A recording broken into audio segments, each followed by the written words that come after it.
Bonsoir à tous. Dans les titres de l'actualité ce soir, les points focaux de l'Agence nationale d'identification des personnes. Un atelier de formation depuis ce matin. Ils travaillent à la finalisation du protocole de protection des données à caractère personnel des usagers. Tous les ministères concernés par le sujet ont été sollicités et ont répondu présents. Un autre atelier, cette fois-ci de dissémination de documents de la stratégie nationale de mécanisation agricole ouvert à Grand Popo dans le département du Mono. Les acteurs invités sont appelés à se faire une idée du contenu du document, de le maîtriser pour mieux le partager pour sa connaissance dans le milieu agricole. Geoffroy Messin est allé les voir au tout début des travaux et nous fera le point de leur démarrage dans ce 19h30. Et pour la santé de votre moteur, du moteur de votre engin, l'endroit idéal pour vous approvisionner en hydrocarbures propres et en lubrifiant à Cotonou. Prenez votre carnet de notes et écrivez quartier Mvenamende, premier arrondissement de la ville. La bâtisse qui abrite la station est toute nouvelle et pas perdue du tout. SBF, c'est le nom de la société. Coup de pub dans cette session de l'information. Ce sera vers la fin. Bonsoir encore une fois. Bienvenue aux nouvelles de Cotonou.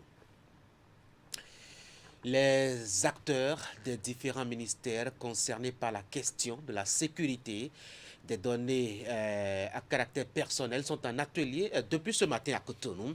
C'est sur invitation de l'Agence nationale de l'identification des personnes. L'atelier vise la finalisation du protocole de protection des données à caractère personnel des usagers de l'ANIP. Et tous ceux qui sont concernés par le sujet étaient présents, ont répondu donc à l'invitation de l'ANIP. Ali Moumouni, Rachid Soubero. Avant sa promulgation et sa divulgation, le protocole de protection des données à caractère personnel des usagers de l'Agence nationale d'identification des personnes est à l'étape de la finalisation. Cette séance se tient avec les points focaux de l'ANIP au sein des ministères sectoriels et la Direction générale de l'État civil. Il s'agit d'une rencontre pour recueillir les contributions de ceux-ci afin de renforcer le document en question. L'Agence nationale d'identification des personnes, depuis le démarrage de ses activités, a pu déjà être au contact de millions de personnes dont les données sont collectées, conservées et mises en exploitation. Il faut donc prendre des mesures d'accompagnement de cette révolution numérique qui est en cours dans notre pays dans le sens de la protection des intérêts des usagers. Cette démarche pour protéger les données personnelles des usagers et autres contacts de l'ANIP est aussi recommandée par le Code du numérique en vigueur en République du Bénin. À la suite des échanges, les participants à cet atelier sont appelés à davantage étudier pendant 72 heures le document et apporter des observations. À l'issue du processus, le délégué à la protection des données personnelles, c'est-à-dire l'officier de protection des données, sera officiellement désigné, lui qui sera le conseiller de l'ANIP, en même temps que le défenseur des droits des usagers quant à la protection des données à caractère personnel. Les points focaux qui sont dans des structures qui traitent de l'information relative à cette donnée mise à disposition seront désignés comme correspondants officiels. Le protocole en question est un document de politique qui a pour objet de satisfaire à l'obligation d'information à laquelle l'ANIP est tenue et de formaliser les obligations de ses usagers et contacts au regard du traitement de leurs données à caractère personnel. Retour sur le compte rendu du Conseil des ministres tenu mercredi à Cotonou. L'équipe, la toute nouvelle La Patrice Talon, se retrouvait pour la première fois sérieusement hier. Il y a eu la révision de l'équipe à la tête des départements du Bénin, mais aussi d'importantes décisions concernant l'avenir de la décentralisation qui stagne actuellement aux yeux des autorités du pays. Et parlant de décentralisation, le maire de Banté a été révoqué au cours de la séance. Voici l'essentiel des décisions prises, résumées et présentées ici par Wilfried Liang Ngweji. Il est le porte-parole du gouvernement. Au titre des mesures normatives, révocation du maire de la commune de Banté. L'administration de la dite commune se trouve paralysée depuis le 13 avril 2021 du fait de l'absence prolongée et non justifiée du maire Edmond Babalekon Laourou qui, en dépit des rappels à l'ordre, n'a pas daigné rejoindre son poste. Par ailleurs, Un compte-rendu du ministre de la Décentralisation et de la Gouvernance locale fait apparaître que l'intéressé s'est rendu coupable de violation des règles de déontologie administrative, fait constitutif de faute lourde. Or, la loi numéro 97-029 du 15 janvier 1999 portant organisation des communes en République du Bénin dispose en son article 54 que, citation, « Le maire ou l'adjoint qui commet une faute lourde peut être révoqué de ses fonctions », fin de citation. Aussi, conformément à cette disposition légale, le Conseil des ministres a-t-il décidé de la révocation du maire Edmond Babalekon Laourou. Le ministre de la Décentralisation et de la Gouvernance locale prendra les dispositions nécessaires pour pourvoir à son remplacement conformément aux textes en vigueur. Au titre des autres mesures normatives, ont été adoptés les décrets portant approbation des statuts du Centre de promotion de la société civile, approbation des statuts de l'Agence nationale du domaine et du foncier, puis nomination des membres de son conseil d'administration, nomination de commissaire aux comptes près le système national de recherche agricole du Bénin, nomination de commissaire aux comptes près la Société béninoise d'infrastructures numériques SA, la Société des infrastructures routières du Bénin SA et la Société des patrimoines immobiliers de l'État SA. Puis, enfin, adoption des dispositions statutaires de la Chambre des métiers de l'artisanat du Bénin. Au titre des communications, contractualisation pour des missions d'assistance technique hôtelière et de gestion de l'hôtel du complexe touristique Marina de Ouida.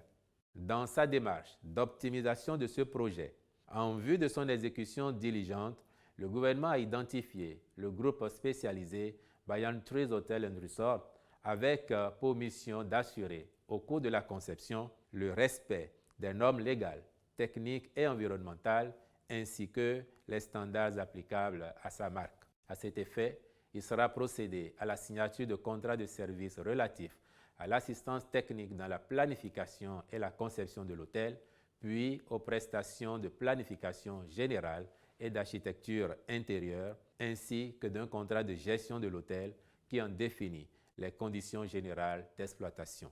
Les ministres concernés veilleront à l'aboutissement des procédures subséquentes. En deux sous cette rubrique, nous avons le compte-rendu de l'audit des dettes issues de la gestion du Fonds national de développement et de promotion touristique.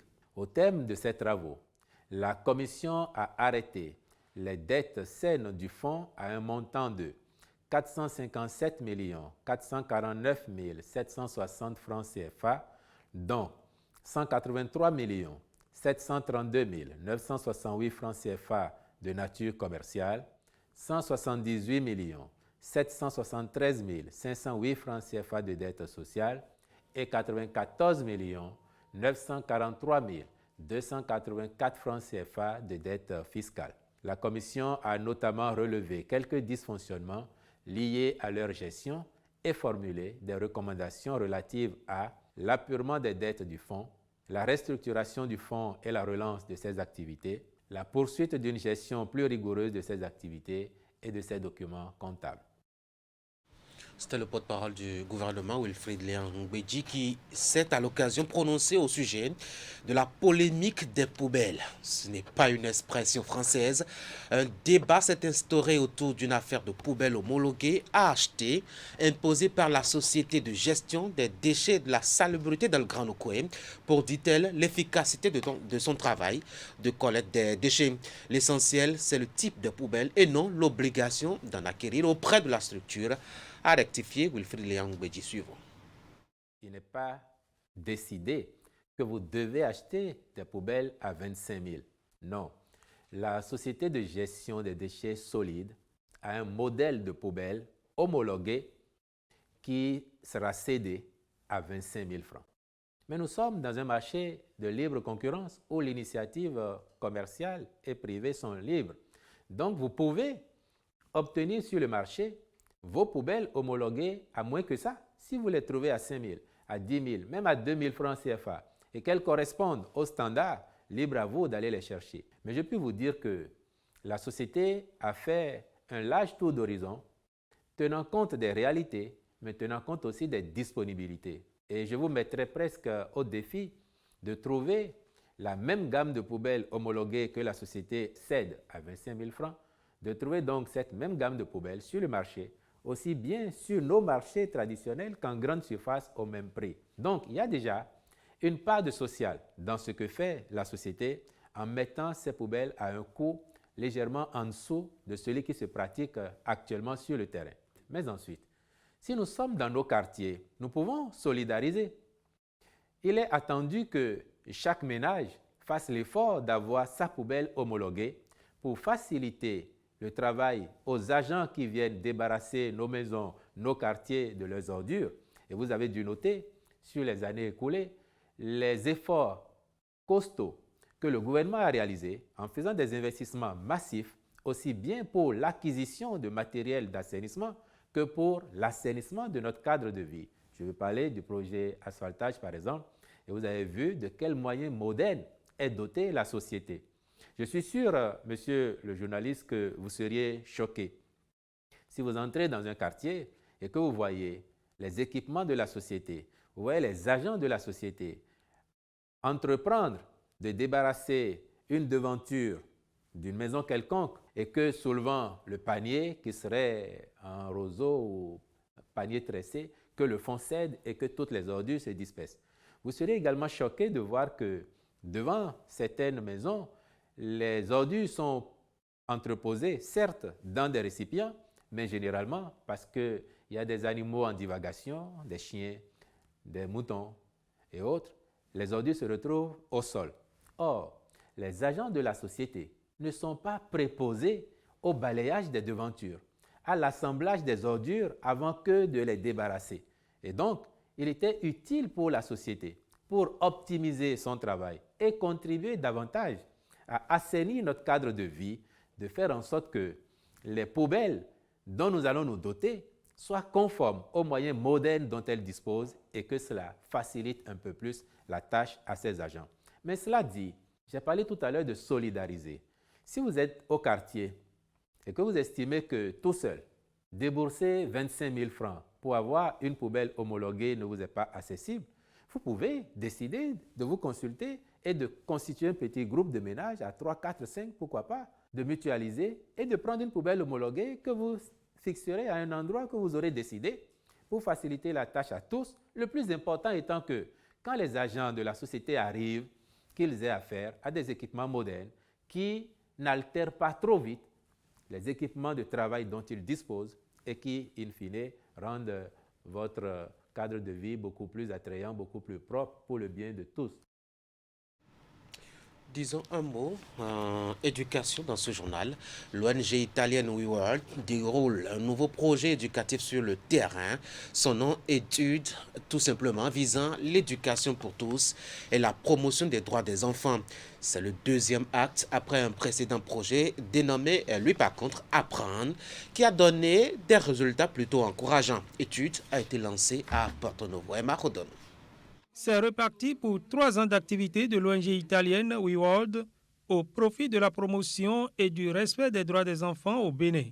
Après son projet Apprendre, qui a positivement impacté le système éducatif béninois, elle est là cette fois-ci avec un nouveau projet dénommé Étude. Le lancement officiel de ce projet a réuni ici à Kétou les différentes parties prenantes de sa mise en œuvre. Étude est le fruit des leçons apprises des précédents projets, pour lequel nous avons choisi de, d'une part, renforcer les activités qui fonctionnent et desservent les communautés rurales béninoises, ainsi que de proposer des nouvelles stratégies en accord avec notre analyse de la faisabilité et des besoins rencontrés sur le terrain.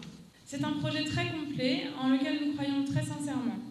Il est en adéquation avec le mandat de WeWorld et sa vision du monde et est le fruit de l'engagement de la mission Bénin pour l'accès de tous les enfants à l'éducation et à la lutte contre la déscolarisation, la défense des droits des enfants en général.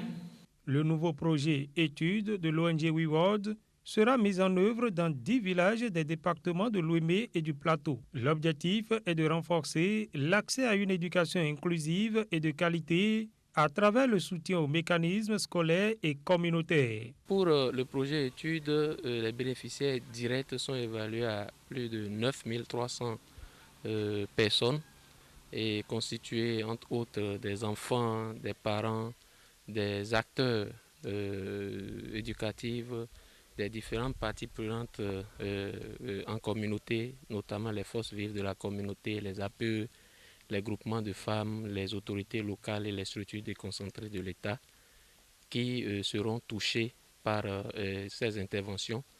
Et quand même, ces interventions sont la question de la scolarisation et du maintien des enfants à l'école reste une préoccupation majeure pour WeWorld et sera considérée de façon transversale à toutes les interventions de WeWorld au niveau des départements de l'Ouémé et du Plateau.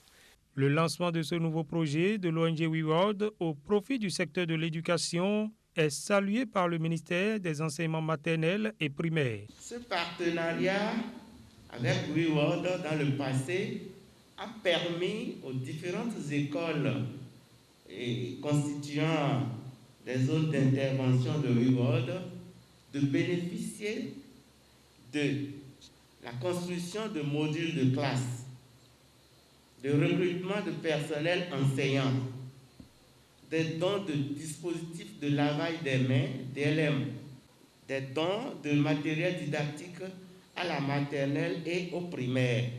Les responsables de l'éducation que nous sommes ne vous remercieront jamais assez pour vos œuvres combien salvatrices. Ce projet étude de l'ONG WeWorld est prévu pour s'achever en décembre 2023. La série d'ateliers maintenant dans ce journal, le tout premier nous amène à Grand Popo, où les acteurs du monde de l'agriculture au Bénin découvrent le contenu du document de la stratégie nationale de mécanisation agricole. Le ministère de tutelle les y a invités pour une appropriation de la politique au fin de la mise en œuvre efficace ultérieure. Geoffroy Maison.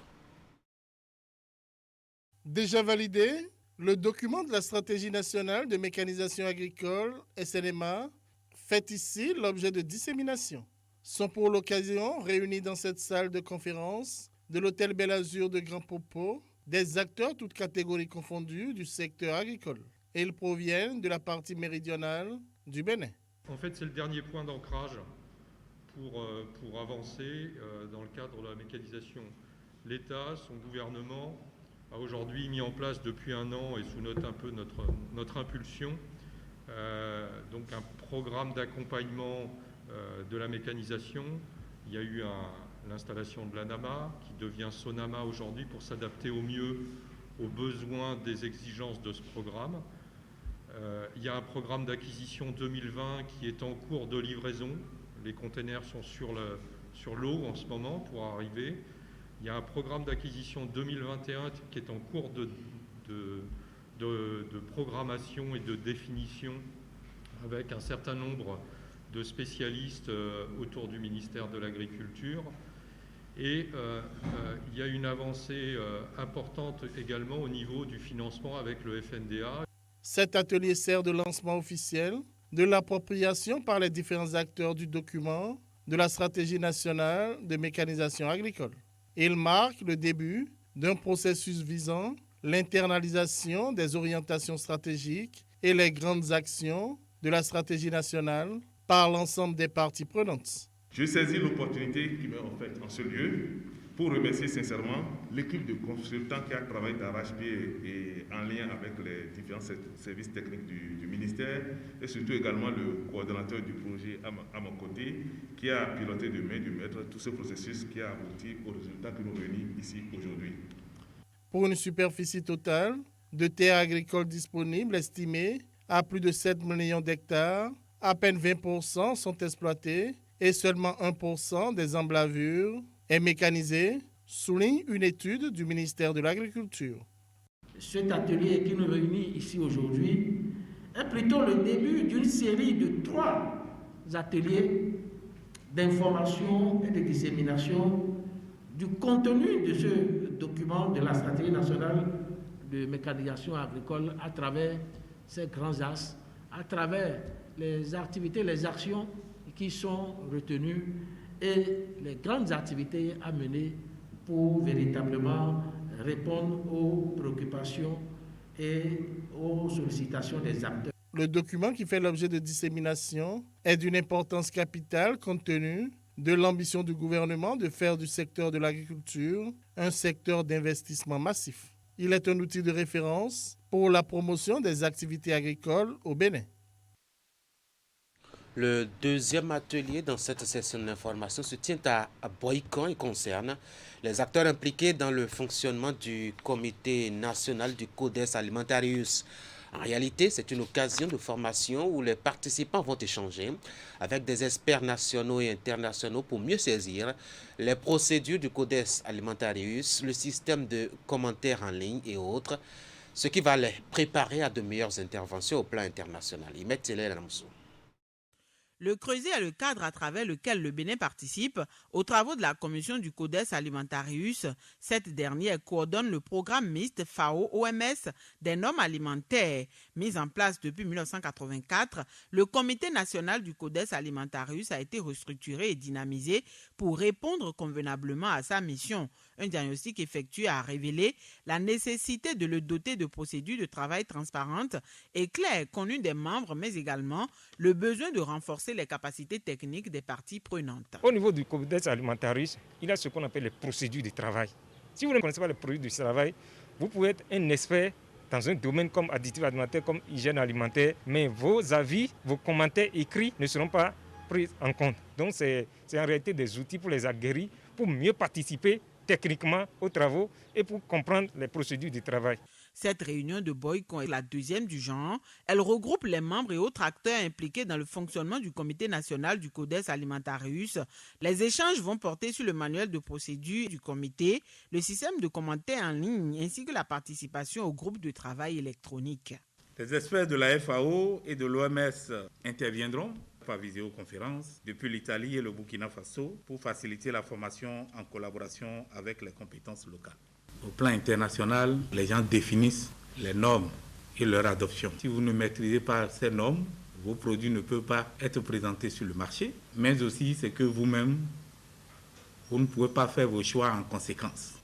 Je voudrais donc que vous puissiez mesurer la portée de cet atelier avec moi, qui vous réserve un travail sérieux sur le plan stratégique de notre Comité national du Codex Alimentarius. Au cours de ces 2 jours, nous aurons donc à réfléchir et à rendre nos membres aptes à comprendre ce langage international, à mieux nous renseigner et mieux renseigner nos acteurs, nos producteurs, nos transformateurs, afin qu'ils puissent contribuer au mieux au développement de notre agriculture, mais surtout sur le choix des aliments que nous pouvons consommer. Pour rappel, la commission du Codex Alimentarius compte 188 pays membres et une communauté économique régionale, à savoir l'Union européenne. Le comité national, quant à lui, est composé de cadres des ministères de l'Agriculture, du Commerce, de la Santé, de même que de la Justice. Il compte aussi des professeurs d'université, techniciens de laboratoire, des membres de la société civile et d'associations de défense des droits des consommateurs. À cet atelier, ils pourront également se prononcer sur les aliments provenant d'organismes génétiquement modifiés. Retour à la question de l'agriculture sur son volet de promotion des filières et de développement des chaînes de valeur. Cela ne marche pas beaucoup actuellement au Bénin et le centre de recherche agricole d'Agonkamé, c'est à Boumé-Calavi, a décidé d'offrir des moments d'échange autour de ces recherches, de ses avis et positions pour mieux faire avancer les choses. C'est au cours d'une rencontre qui va durer 3 jours. Et voici le compte rendu d'Assirmo Kanye Assiongmo et d'Elvis Tonkwe. Les journées scientifiques du Centre de recherches agricoles d'Agonkamé, dans la commune d'Aboumé-Calavi, se tiennent pour plusieurs raisons. Il est constaté que la plupart des technologies et connaissances générées ne sont pas connues du grand public et aussi par de nombreux acteurs du secteur agricole.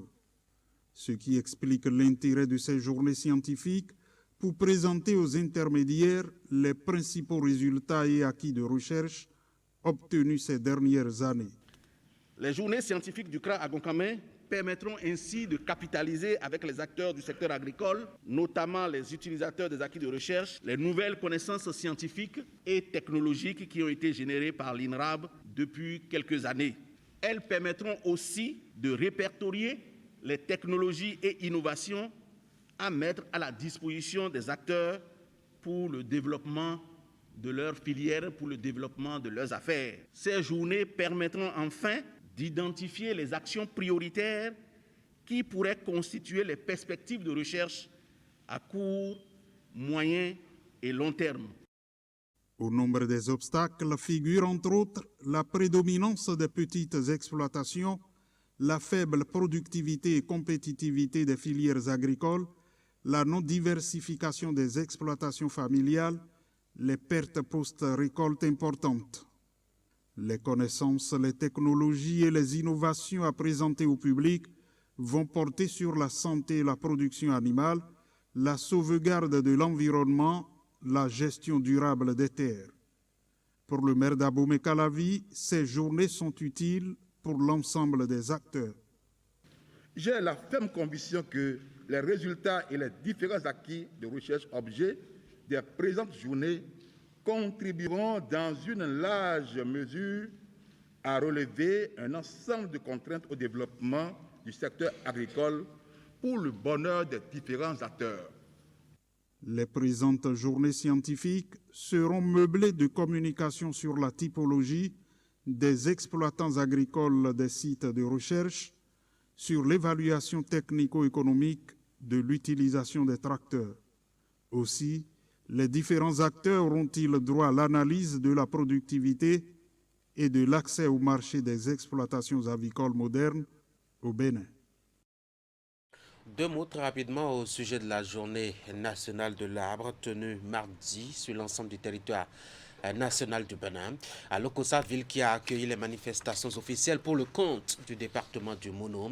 Les autorités en ont profité pour lancer une vaste campagne de reboisement au titre de l'année saisonnière 2021-2022. Tout cela s'est passé au CGA Gamay de la ville. Geoffroy Messa. Cette mise en terre de plan de TEC qu'effectue le préfet du département du Mono a donné le top des manifestations départementales de la Journée nationale de l'arbre, édition 2021. À sa suite, plusieurs membres de la conférence administrative départementale CAD du Mono, des élus et des leaders d'opinion de la région se sont attelés à mettre en terre des plans sur le même site, ayant préalablement fait l'objet de désherbage et de piquetage. Chacun doit s'évertuer à immortaliser, que ce soit les événements positifs ou négatifs de sa vie, à travers la mise en terre et l'entretien d'un ou des arbres. Des centaines de plants de TEC sont appelés à être mis en terre sur ce site d'une superficie de 2 hectares environ. Il est situé dans la commune de Lokossa et fait partie du domaine du Collège d'enseignement général d'Agamay. En plantant ce matin un seul pied de TEC au CG1 à Gamay, la conférence administrative départementale, le préfet du Mono aura ainsi soutenu notre démarche pédagogique qui consiste à montrer que par l'arbre, on peut gagner de l'argent. Par l'arbre, une économie est possible.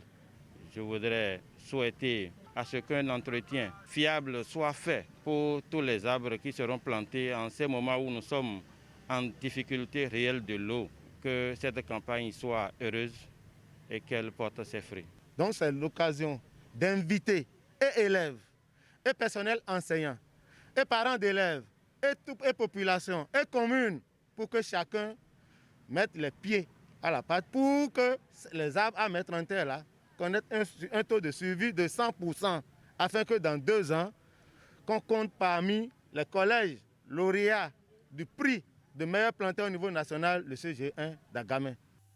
Cette édition de la Journée nationale de l'arbre est la 37e du nom. Son lancement est couplé avec celui de la campagne nationale de reboisement 2021-2022. Le thème de cette 37e édition est intitulé « L'arbre et la restauration des forêts pour le bien-être ». Ainsi, il urge d'adopter une nouvelle stratégie de reboisement, non seulement pour la satisfaction du bilan offre-demande de bois et de produits non ligneux issus des arbres, mais aussi pour la protection et l'amélioration du cadre de vie et des zones écologiquement vulnérables. Chaque 1er juin au Bénin, c'est la Journée nationale de l'arbre. C'est par un décret présidentiel du 2 juillet 1985 qu'a été instituée cette date comme journée de l'arbre au Bénin. À l'autre bout du Bénin, du côté diamétralement opposé à Lokossa, il y a eu aussi célébration de la journée de l'arbre. Semepodji a accueilli une délégation conjointe de la Société de gestion des déchets de la salubrité dans le Grand Nokoué et de l'organisation non gouvernementale Ayedoun pour une partie de plantation d'arbres, précisément dans l'arrondissement d'Agblanganda. Elvis Tonoucoin, Narcisse Alossé. Le 20 décembre dernier, lorsque les responsables de la Société de gestion des déchets dans le Grand Nokoué aménageaient cet espace situé à la sortie est de Cotonou, bon nombre d'observateurs étaient loin d'imaginer que c'est pour y poser un acte vital. Tôt ce mercredi, ils ont investi les lieux pour mettre des plans en terre. Vous savez, pour le nouveau quinquennat du chef de l'État qui commence, il y a un projet phare qui est le projet Poumon vert du Grand Nokoué. Donc, cet acte s'inscrit bien dans ce projet. Et vous savez l'importance d'un arbre. Je ne vais plus tellement insister. L'arbre, c'est la vie, c'est la santé. Du coup d'état d'immondice qui était installé cède désormais place à ces jeunes plants de Terminalia Superba.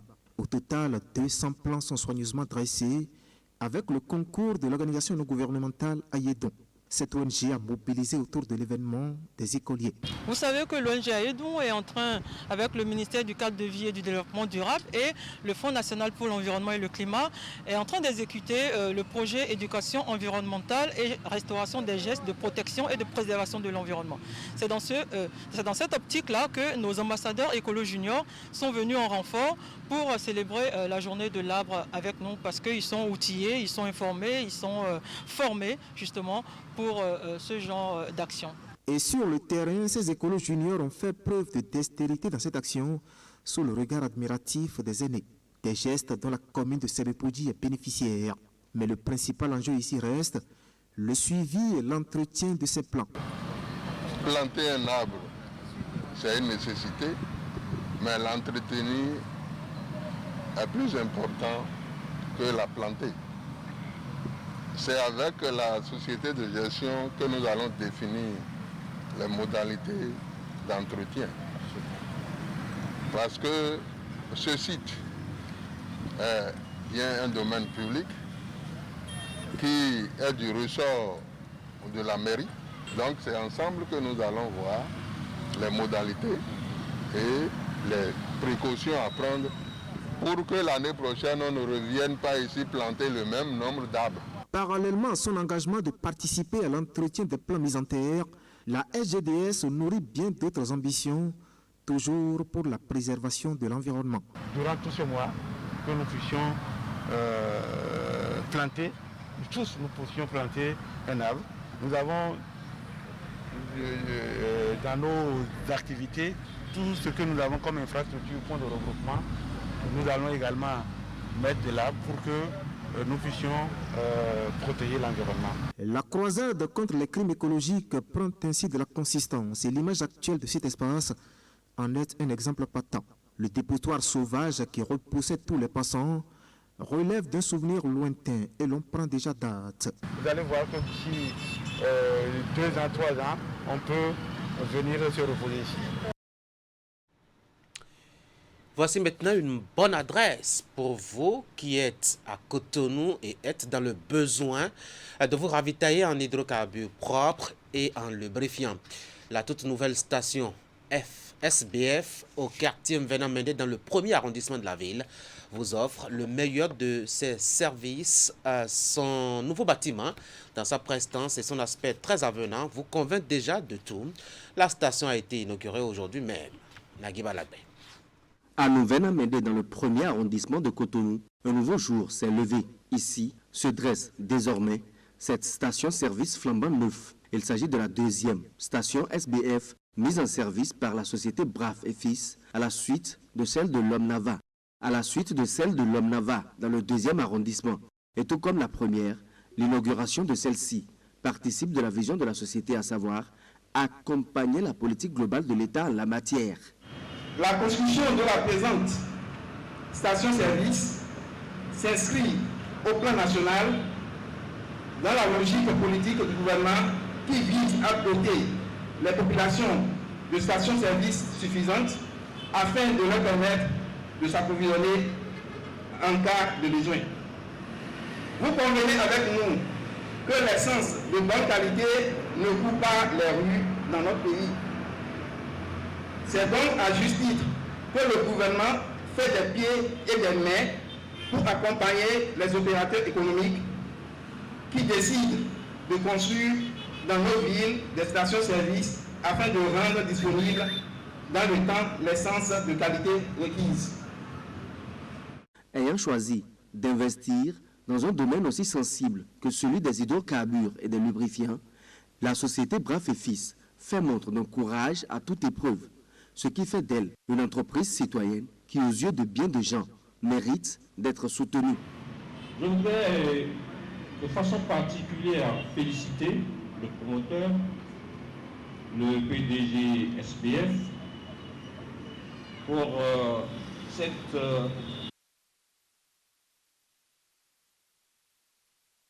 parce qu'il faut faire montre d'un courage exceptionnel pour s'investir ou investir ses ressources ou s'engager dans un domaine comme celui-ci. En construisant quelque chose de pareil, c'est que nous arrivons aussi à résoudre le problème de la dangerosité de la vente de l'essence au bord des voies. Je suis l'autorité qu'on appelle administrative. C'est vrai, je suis très attachée à la santé de mes administrés. C'est pour ça que je voudrais vous amener, vous tous, dans vos prières quotidiennes, à penser à lui et à penser à d'autres promoteurs pour que nous puissions avoir de pareilles choses et qu'un jour on puisse résoudre pour une fois de bon le problème de la vente illicite de carburant. Et comme pour faire écho à la maxime « Jamais 203 », la société peaufine la mise en service prochaine d'une 3e station. Ce sera la dernière de ce premier lot. D'autres projets suivront toujours pour le bonheur des bénéficiaires. Mesdames et messieurs, ce journal va s'achever. Nous sommes revenus sur les décisions du Conseil des ministres d'hier, des nominations de préfets, une révocation de maire, la projection d'une réorganisation de la vie et de la vision de développement dans les communes. L'essentiel des décisions prises hier a tourné autour de la décentralisation au Bénin. Vous avez suivi le compte rendu qu'en a fait le porte-parole du gouvernement, Wilfrid Léandre Ombedji. Nous avons parlé d'ateliers, l'un pour faire mieux connaître le contenu de la politique nationale de mécanisation de l'agriculture au Bénin aux acteurs. Ils sont à Grand Popo et découvrent déjà son contenu. Et l'autre atelier pour davantage travailler à la sécurité des données personnelles avec l'Agence nationale de l'identification des personnes. Tous les acteurs impliqués dans les ministères ont été présents au démarrage des travaux aujourd'hui.